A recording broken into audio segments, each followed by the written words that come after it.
Assalamualaikum warahmatullahi wabarakatuh. Perkenalkan, nama saya Septian Muhammad Fauzi dari jurusan Sistem Informasi. Pada video kali ini saya akan menjawab soal ujian akhir semester pada mata kuliah Komunikasi Data dan Jaringan Komputer. Soal nomor 1. Jelaskan pengertian DHCP dan jelaskan mekanisme komunikasi DHCP server dengan klien.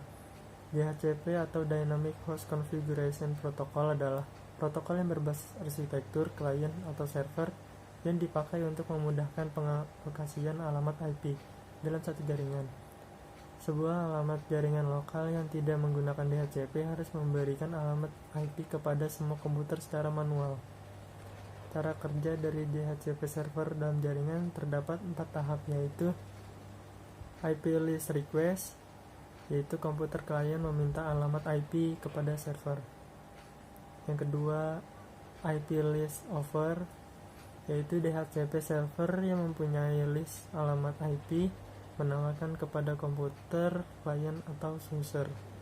Yang ketiga, IP list selection, klien memilih atau melakukan seleksi penawaran yang pertama kali diberikan oleh DHCP server. Setelah menjatuhkan pilihan, klien akan mengirimkan broadcast berisi pesan bahwa klien telah setuju dengan penawaran yang diberikan. Yang selanjutnya adalah IP list acknowledge. Di bagian tahapan ini, DHCP server menerima isi pesan yang telah dikirimkan klien, lalu secara bertahap membalas dengan sebuah paket acknowledge kepada klien. Soal nomor 2. Jelaskan apa yang dimaksud dengan subnetting dan berikan contohnya pada setiap kelas IP. Subnetting adalah proses untuk memecahkan atau membagi sebuah network menjadi beberapa network yang lebih kecil, atau sebuah teknik yang mengizinkan para administrator untuk memanfaatkan 32 bit IP address yang tersedia dengan lebih efisien. Teknik subnetting membuat skala jaringan lebih luas dan tidak dibatas oleh kelas-kelas IP. IP address memiliki dua bagian, yaitu network ID dan host ID. Contoh 192.168.100.1. Secara default, net ID-nya adalah 192.168.100 dan host ID-nya adalah 1. Agar komputer bisa saling terhubung, IP yang digunakan net ID-nya harus sama dan host ID-nya harus berbeda. Contoh, subnetting alamat IP kelas A. Jumlah subnet 1-2. Jumlah subnet bit 1. Subnet max 255.128.0.0 atau 9. Jumlah host setiap subnet ada 8388.606 atau 8.388.606. Subnetting alamat IP kelas B. Jumlah subnet 3-4. Jumlah subnet bit 2. Subnet max 255.255.192.0. Jumlah host setiap subnetnya ada 16382 atau 16.382. Subnetting alamat IP kelas C. Jumlah subnet 5-8. Jumlah subnet per bitnya 3. Subnet max 255.255.255.224. Jumlah host setiap subnet ada 30. Soal nomor 3. Beri penjelasan lengkap tentang cloud computing, baik tentang definisi maupun karakteristik cloud computing. Secara umum, definisi cloud computing merupakan gabungan pemanfaatan teknologi komputer dalam suatu jaringan dengan pengembangan berbasis internet yang mempunyai fungsi untuk menjalankan program atau aplikasi melalui komputer-komputer yang terkoneksi pada waktu yang sama. Tetapi tak semua yang terkoneksi melalui internet menggunakan cloud computing. Lalu, teknologi komputer berbasis sistem cloud ini merupakan teknologi yang menjadi internet sebagai pusat server untuk mengolah data, dan juga aplikasi pengguna.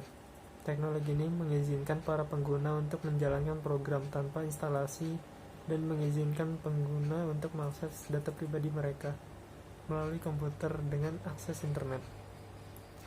Di sini ada 5 karakteristik cloud computing. 1. Broad network access, yaitu akses jaringan yang luas dan bisa diakses oleh berbagai jenis perangkat, misalnya smartphone, tablet, laptop, dan lain-lain. Yang kedua, resource pooling. Sumber daya komputasi dari penyedia cloud harus memenuhi banyak pelanggan dan bersifat dinamis, tergantung kebutuhan pelanggannya. Yang ketiga, on-demand self-service, yaitu pengguna cloud dapat mengatur sendiri layanan yang dipakai sesuai dengan kebutuhan tanpa interaksi dari pihak penyedia layanan. Yang keempat, Measure service. Sistem cloud menyediakan layanan yang dapat memonitor dan mengoptimalkan penggunaan sumber daya terhadap layanan yang dipakai, misalnya tempat penyimpanan, pemrosesan, bandwidth, dan akun pengguna yang aktif. Yang kelima, rapid elasticity. Kapasitas layanan bersifat fleksibel, tergantung kebutuhan pengguna. Soal nomor 4. Jelaskan langkah-langkah yang diperlukan dalam membangun sebuah firewall. Ada 6 langkah dalam membangun firewall jaringan komputer. Yang pertama, menentukan topologi jaringan yang akan digunakan. Topologi dan konfigurasi akan menentukan bagaimana sebuah firewall dalam jaringan dibangun. Dengan topologi yang jelas, maka akan mudah membayangkan apa saja yang akan diatur di dalam sebuah firewall. Yang kedua, menentukan kebijakan atau polisi. Polisi ditentukan untuk mengatur aturan yang akan diberlakukan. Dengan aturan yang jelas, maka kebijakan bisa dilaksanakan.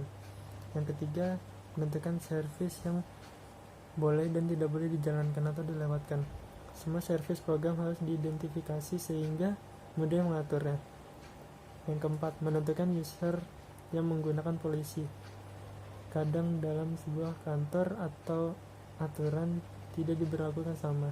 Dengan menentukan user yang akan menggunakan layanan, maka firewall didesain untuk lebih fleksibel.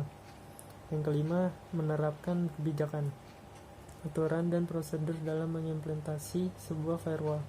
Setelah semua aturan, kebijakan, dan user diidentifikasi, firewall siap diterapkan. Yang keenam, setelah semua berjalan, selanjutnya melakukan sosialisasi terhadap apa yang telah diatur dalam firewall, sehingga user tidak merasa bingung, marah, dan menyalahkan.